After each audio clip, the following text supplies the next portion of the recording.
The hip airplane is a great exercise to improve hip mobility. I'm going to perform a standard single leg RDL. So my back leg is going backwards in the same plane as my torso. My stance knee is slightly bent. I'm going to achieve this motion and stop just when my hamstring is lengthened enough to pull me out of posture.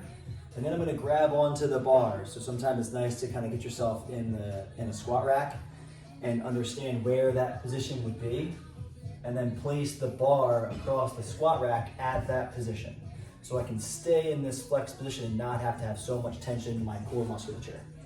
So from here, I'm gonna again achieve that same RDL, position my hands to stabilize my trunk, and now from here I'm gonna rotate and drop my pelvis into that hip, creating this closed chain internal rotation of my stance hip, keeping that back leg still extended behind me.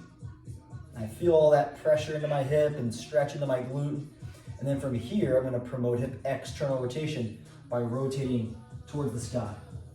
So you can see the orientation of my pelvis went from push down towards the ground into internal rotation, back leg stays back, and then up to the sky, creating this abducted, externally rotated position.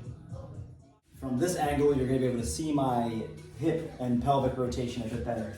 So I'm going to be in that single leg RDL, and then I'm going to promote those rotations of my pelvis up to the sky, and then again down to the floor, creating that tension into my hip.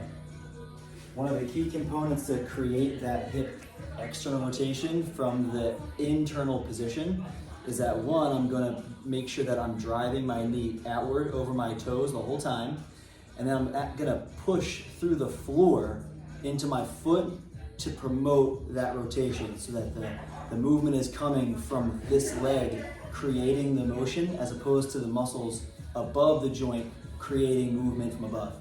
So I wanna feel all the control and owning all that rotational mobility in my hip as I do that through Good Planes.